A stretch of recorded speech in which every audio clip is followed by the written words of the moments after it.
She's Katy Montgomery. He's Justin Joseph. These best friends are serving subpoenas to bad advice weekly with Wrong Way Forward. Now, here's Katy and Justin.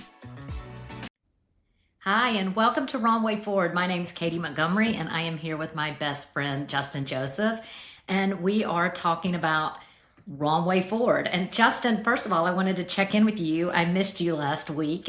You were on a European vacation. How was it? I was, I've always said I was embarrassed to say I'd never been to London or Paris. And so we did both of those. And I used ChatGPT and booked a trip from top to bottom and really put a lot of time into the guides and everything. And we enjoyed the hell out of it. I thought both London and Paris were amazing cities and the people were lovely. And I can't speak highly enough about it, to be honest with you. We didn't have one bad experience. So that's amazing. Well, we were talking, the two of us, that maybe we need to have a European broadcast of Wrong Way Forward. So hopefully we can book that in the future and broadcast from across the pond. I love that. And I know you're going to set us up here in a minute, but what I will say is we were over there in London on Tuesday night when we noticed several high-end parties that were happening at hotels, and we were like, what's going on? And the BAFTA awards were playing. We were on the north side of the river, just across the river, across the bridge was the BAFTA awards, which Prince William and Kate were at. And that sets up what we're talking about this week. It is. So I think, Justin, what happened at the BAFTA awards was just a case in Wrong Way Forward times 3. I think that this was just a chaotic disaster that could have been prevented. So to give our listeners a little bit of background, there's a man named John Davidson who has Tourette's, and he is a Tourette's spokesperson. He's an advocate, and there is a movie that is based on his life called I Swear. And I'm going to put my glasses on, and I had to use the phonetic spelling of this, but he has a type of Tourette's called coprolalia. I probably mispronounced that, but this is about 10 to 15% of the population with Tourette's that goes beyond language and tics, but can go into using minority, racial, or ethnic slurs, discussing someone's genitals. Justin, you'd hate this, talking about excrement, talking about sexual acts. And so John Davidson has, from what I understand, this type of Tourette's, where he uses foul language, the F word, and can yell out a potential ethnic slur. And before the BAFTAs began... Do you mean the N-word? The F word would apply to me. Yes. Well, I was going to get to the N-word, but he does... What's the other out F the word? F word a few times. The F word that applies to me? Oh, no. I'm talking about the F word that's 4 letters, that you can put the word mother in front of it and ER behind. Fuck. The word is fuck. Yes, got it. I was not talking about that F word. The F word in my world means a whole different... Yes, it means like a bag of sticks, I think. It rhymes with baguette of sticks. Justin. So anyway, Alan Cumming, who's one of your favorites, he's the host of Traders, gave kind of a little speech at the beginning and said, someone is in the audience who has Tourette's and has an involuntary tic and cannot control, and you might hear language that might be offensive. Oh, he did say that. I didn't know that. He did. He gave a warning, and usually what happens with this type of Tourette's is that it comes out not just as a comment, it comes out as like a very loud comment. That's part of the neurological tic, is that it's you can hear it across an auditorium. And then unfortunately, Michael B. Jordan and Delroy Lindo, who are both from the movie Sinners, which, if you've not seen it, is a fantastic movie. They're presenting the Did you think so? I watched I Clean Back from it. London. I thought it was bizarro. Anyway, the different dance story. scene in it, I thought was so clever and so interesting. It just kept my attention the entire time. Okay. But they're presenting the very first BAFTA of the night. And so the people who don't know what BAFTA is, that's the British version of the Oscars. Correct. And it's part of the kind of awards season. It's like, there's the SAG Awards, there's the Golden Globes, there's the BAFTAs. And so we start to get a sense of who might take that Oscar home. And so everybody's, paying attention. And it's being aired. So it is being filmed and aired. And John Davidson yells out rather loudly the N-word while these two men are on stage. Now, here's where Katy and I diverge. We are going to play you a portion of what happened. Obviously, it has been bleeped out because we're not going to broadcast or publicize that word that they use. Katy is uncomfortable with playing it. I am not, because the clip we're playing is actually from NBC News. And so I think the question is, why are we talking about this today, Katy? Well, I think we're talking about this today because I have really been struggling with this. Is that, was it the wrong way forward for John Davidson to attend this event? Okay. I think that's a good setup. So we're going to play you the portion of the BAFTA Awards, and you're going to hear Michael B. Jordan. Who was the other actor who presented? Delroy Lindo, who's also in Sinners. And this is them giving an award. And then it is bleeped when this person with Tourette's yells out the inappropriate word. So we'll play that and we'll talk about it on the other side.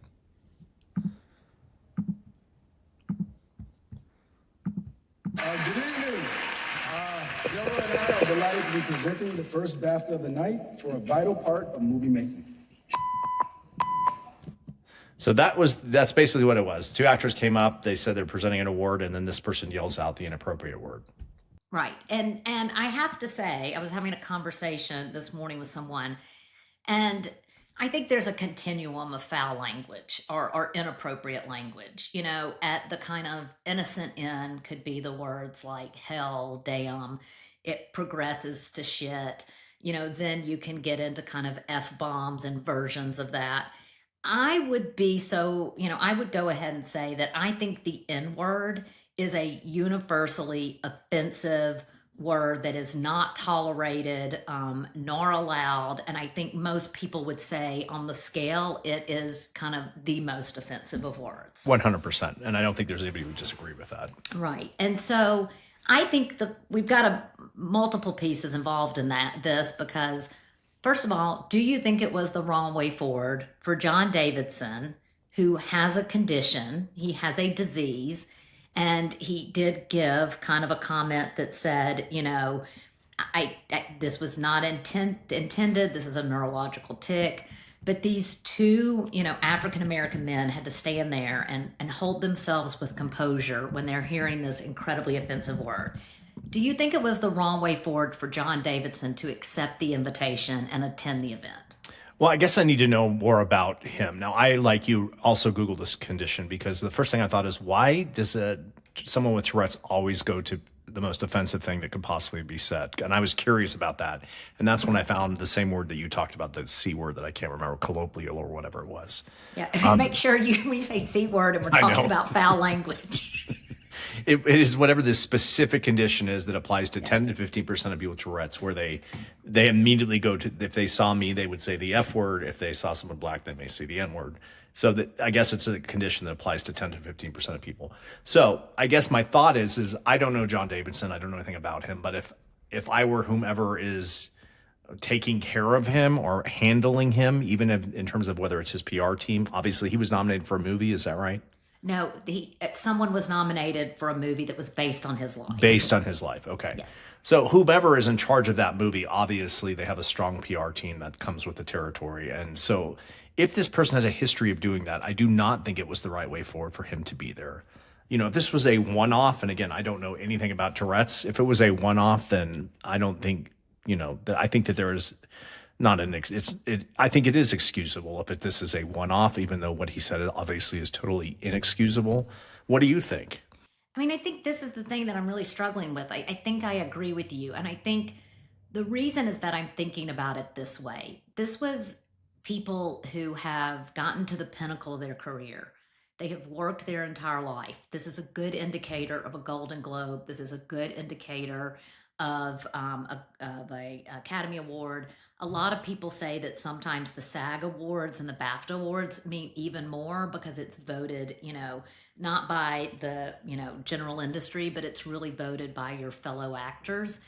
And I just wonder if it should get to a decision point for him to say, this is their night. And unfortunately, I do have a condition that I cannot control, and I should be able to participate widely in events, but I can't control this, and I don't want to put someone in a very public and compromising situation on a night when they're celebrating their craft and getting an award. Because what happened is his condition, and it does bring I think some attention and some knowledge and discussion around his condition, which is important and probably what he's doing as an advocate. But it really hijacked what happened that night in the celebration of a craft. And so, again, I don't have this condition, and so I don't feel like it's fair for me to say this, but I think I might have foregone the invitation. Yeah. And I think it brings up the question of what's the intent here. If you're in a situation that is supposed to be serious and there's a disruption and it's involuntary, don't we look at the intent to decide whether or not that is an excusable event? And I know I've been there. Yeah. And I'm really fascinated to know on the back end if when the PR group or when, John Davidson himself spoke and said, look, we're going to have a cautionary kind of comment before the filming begins. I wonder if he was completely honest and said, I'll drop some F-bombs, which he did very early in the show before he dropped this terrible N-word. But I wonder if he was completely upfront and said, look, there's a very good chance that I might use an ethnic slur or a racial slur. I think that, again, we're playing a whole nother ball game. I agree. And it'd be interesting because he's done no press after this, right? We have not heard, no one's interviewed him and said, tell us, it's actually could be a very good learning moment if handled appropriately by the right people. And he did give a statement afterwards. I think after he said the N-word, I think he did excuse himself from the event. And he later said, I apologize for how this landed. I had no intention in it. But again, very uncomfortable. And I think what we should do now, Justin, is take a break and come back to how the wrong way forward continued after this word was dropped on behalf of the BBC and potentially Alan Cumming. All right, we'll be back right after this. You've been listening to Wrong Way Forward, where bad advice goes to die and then gets resurrected just so we can roast it again. If you're enjoying the chaos, hit like and subscribe and come back every Thursday for new episodes. Have a new topic or some disastrously bad advice you want to dissect? Email wrongwayforwardpodcast@gmail.com. Include your contact info. Now back to Wrong Way Forward. Roasting the worst advice ever. Welcome back to the Katy and Justin podcast. Hi, everybody. Welcome back to this week's episode of Wrong Way Forward, where we are taking on the BAFTA awards and the completely inappropriate and very questionable decision to allow someone with Tourette's and a specific kind of Tourette's who yelled out an inappropriate word during the broadcast. The broadcast was carried live, and the word was actually said on open air. And so we're talking about a number of things that went wrong and what was the right way and wrong way forward. And so when we left to break, we were talking about can you be excused for being inappropriate during a very serious moment?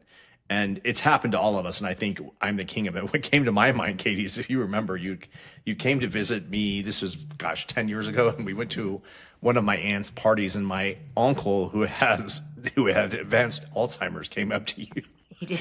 And he acted like he had known you for years and just starts immediately jumping into you about like, how have you been? Tell me about this. And I could see your face, the blood ran on your face, because I was trying to keep it together and not laugh. You were, and you did. But I want to say, Justin, it wasn't 10 years ago. It was like 25 years ago. Maybe. 10 years ago, I could have handled myself better, but I think I was. My eyes got really big, and I didn't understand what was going on. I had never engaged with someone who had Alzheimer's or there was the time that I had made a new friend, and he happened to be touring in town as a singer. He was at the local Broadway, or he was at the Christmas show. I don't know why you were in town, but you remember he came over to my parents' house and he decided he wanted to do a solo. Yes. He was singing a solo for about 30 people, and you and I were just trying not to laugh. Do you remember? I know. I think I looked at you and I said, think about dead people. You said it was dead the people, only dead thing people, to keep us from dead laughing. People. Yes. Not that that's close, but it is being inappropriate during a serious time, and that's really what we are talking about today. Oh, but I think that, Justin, I have to give John Davidson a break here. We could control our behavior. He has a neurological tick. He has absolutely no control over what's happening. We were just assholes. Shocking. Okay. So that was not a good example, but it does make me feel the same way. It was inappropriate at the time, and that's what we're talking about this week. So then host Alan Cummings, who, as you said, I adore, got the fun task of going up and apologizing for this. So we're going to play this, what he said, and then we'll talk about it on the other side. Here's what he said coming back. You may have heard some strong and offensive language tonight. As BAFTA Awards host Alan Cummings, This is a about an hour and commentator. 20 minutes into the ceremony, after several outbursts were heard throughout the show. If you've seen the film I Swear, you will know that film is about the experience of a person with Tourette syndrome. So that's what Alan Cumming came back and said on the other side. Your thoughts on that? I mean, Well, impossible I- position to be in. I actually wrote down what he said, which is he has no control over his language. We apologize if you are offended. I think that is a non-apology. We apologize if you are offended. I would have hoped that he spoke with more forceful language and said, the language spoken is incredibly offensive. We know you were offended, and we do not tolerate that language. However, this was involuntary and was not with an intent because this person has Tourette syndrome. And so I think a lot of people are having a problem with the apology because it was a non-apology. And to say, if you were offended, it wasn't forceful enough to say, because in my world, that is a word that is never spoken. Right, 100%. Yeah, and that's actually a good topic that could be a future is the way you apologize, right? There is a right way and a wrong way to apologize, and I think very few people have mastered that art.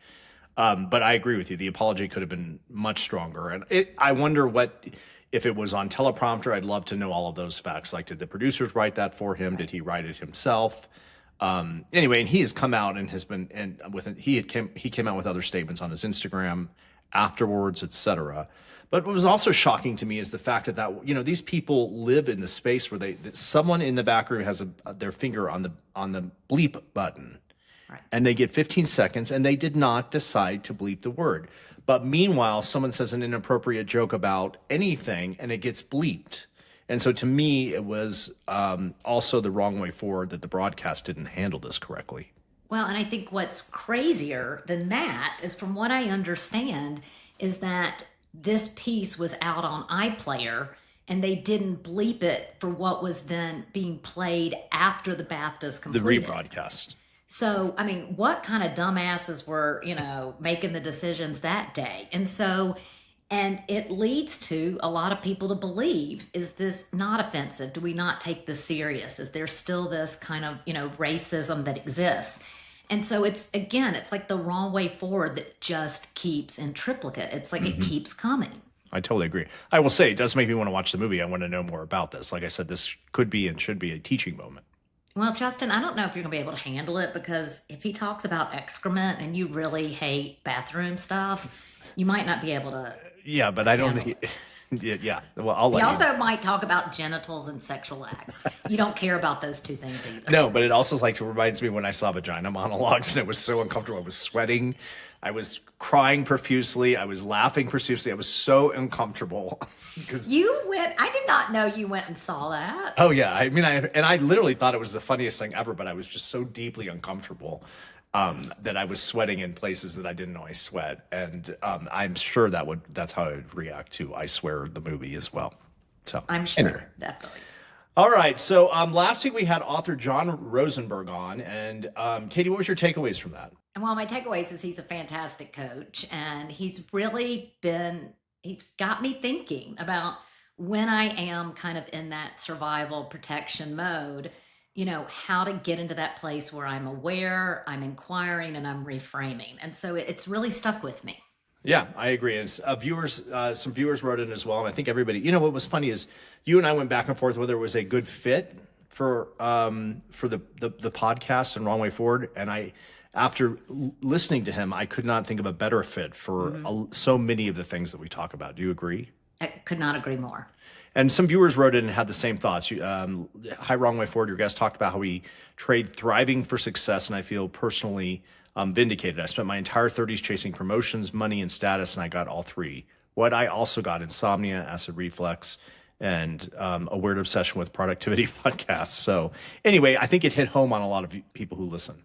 It did. And I think what would be great is if we can get some more examples and hear from some other people and try to kind of, break down so they can have this kind of skill set and awareness about bringing agency to their lives, to hopefully get them into that space where they can thrive. Yeah, and agency, that to me, that word is so frightening to me. I don't know why. It's not that I don't like how he used it. Obviously, I think he's a brilliant guy, but I think the word is intimidating.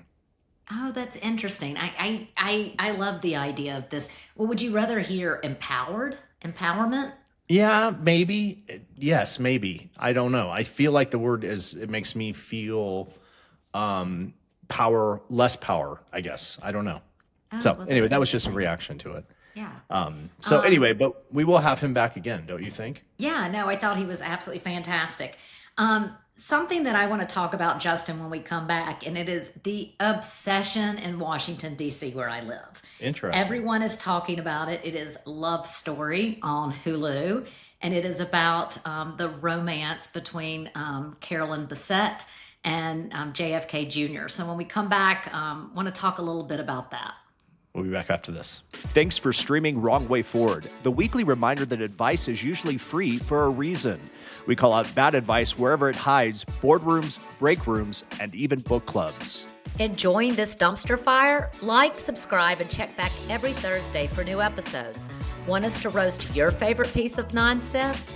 Email us at wrongwayforwardpodcast@gmail.com. Be sure to include your contact info. We're not psychic, just judgmental. And now, back to Wrong Way Forward. Roasting the worst advice ever. Welcome back to the Katy and Justin. Hi, and we're back, and we're going to talk a little bit about Love Story, which is about the romance between Carolyn Bessette and JFK Jr. And Justin and I were talking about this. I had listened to the book that it's based on and loved it. And everyone I know is talking about it. And it's kind of crazy, Justin, because they passed away in an airplane in 1999. So we were very young. I mean, I was just graduating from law school. A lot of my friends, were just graduating from college. And I don't think we really knew about their kind of lives and their romance. And it's actually really fun to watch it because it brings in a lot of nostalgia. I mean, it brings in what New York City was like then, the music that we listened to, what were the clothes. And I am loving it. And I think that it portrays them as real people who loved each other, who struggled with being it just kind of royalty, at being in the public eye all the time and being chased by paparazzi. But what I think is so funny is what a cultural phenomenon it's become. Like, people are now seeing men wearing berets, like JFK Jr. in New York. And, people are seeing, women bring back the Levi's and the white Oxford, that Carolyn wore. And people are talking about how attractive the two stars are. And if I had $1 for every time I've heard this, I'm like, they're even more attractive than the real Carolyn and JFK Jr. Which is a high bar. High bar. And everybody is just obsessed with it, which I think is fascinating. And, I guess, Justin, why do you think people are fascinated with it? Is it because they're our royalty, or is it because we're in the age group that this is bringing back a lighter time? This is bringing back when we had a really attractive couple that we could follow and be interested in. Well, it's an interesting question. My immediate thought goes to, and because this is where my crazy head goes to, is there was something fascinating to me about the fact that they got in their private plane to fly to their private island or wherever the Kennedys live, someplace very exclusive. And they crashed in the ocean and died at the bottom of it. That to me is such a tragic ending to a bigger than life story. And I think that really does, for me, bring a lot of intrigue to it. It wasn't like they just got old. They died in a tragedy, like something Shakespeare would write. Yeah, and what's even more sad is that Carolyn's sister was on that plane. And so a parent lost not one, but two children in the same day. But I think what's more interesting and related to kind of what we talk about here is, again, the wrong way forward. And some of you may know Jack Schlossberg. I think I'm pronouncing his last name correct. But this is Caroline Kennedy, JFK Jr.'s sister's son. JFK Jr.'s sister's son, yes. And she's lovely. She is lovely. But her son, if you give him a camera, he's jumping in front of it. I mean, this guy wants his 15 minutes of fame. 100%. Yeah, go ahead. Go ahead. I had no idea who he was until I think it was probably the last convention. Mm-hmm. And one of the networks, he would, like you said, he could not find a camera that he wasn't in front of, and he was all over it. And I just thought he was very full of himself. I'd never heard of the guy, and now I think he's running for Congress, isn't he? He is running for office, and and he's taken some positions that might be hard for the family, and and I appreciate him standing up for values. But I think what's interesting is, he said, that Ryan Murphy's interpretation, Ryan Murphy is the producer on this love story, is that it is a grotesque display of someone's life and that it's pure fiction. Well, first of all, I did the math. Jack was born in 1993 in January. JFK and Carolyn Bessette died in, I think, June or July of 1999. This kid was 5.5 years old when his uncle died.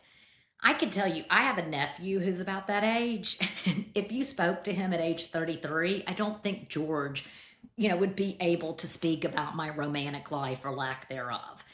And so, first of all, what do you know? And number two, first of all, it's just bringing more attention to it. So if you find it grotesque, keep it to yourself, because grotesque, the first thing people are going to want to do is go watch it to confirm that.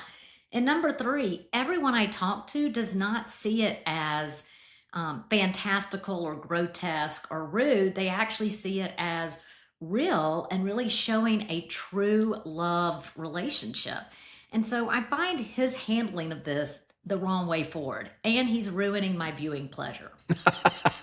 I find everything about him the wrong way forward. I really have found him objectionable from the minute. They say TV, you can tell authenticity on TV in 2 seconds. And the minute I saw him, I'm like, oh my God, this guy's going to drive me nuts. And he has to this day. He's lived up to that. So I'm sure if Ryan Murphy would have just put him, even as a 5-year-old child, in the movie for 2 seconds, he would have been totally fine with it. Oh, 100%. I could not agree more. But on that note, Ryan Murphy, I've liked some of his stuff. I've disliked some of his stuff. It just depends. He's all over the board for me. Yeah. And I mean, and he is very prolific. But what I love is that it's been a while since there was a TV show that everyone was talking about. I have a few friends who aren't big TV people, and I just love the excitement and people talking about it and people waiting for it the next week and talking about the fashion and talking about Calvin Klein and talking about the relationship and kind of taking me back to kind of the late 90s. And so Jack needs to shut it. And we would love to hear from our listeners. What do you think about Jack's behavior? And what do you think about Love Story? You can drop us an email at wrongwayforwardpodcast@gmail.com or connect with us on any of our social media platforms. And that includes texting us at 720-251-4450. Again, 720-251-4450. We want to hear what you have to say. And that's this week's episode of Wrong Way Forward. Awesome. Thanks, everybody. All right, that's a wrap on this week's episode of Wrong Way Forward. Remember, the only thing worse than taking bad advice is giving it. If you've liked what you've heard, like, subscribe, or follow us wherever you stream podcasts. And if you've got a topic or need some advice we'll probably regret giving, email us at wrongwayforwardpodcast@gmail.com. Thanks for listening to this week's episode of Wrong Way Forward.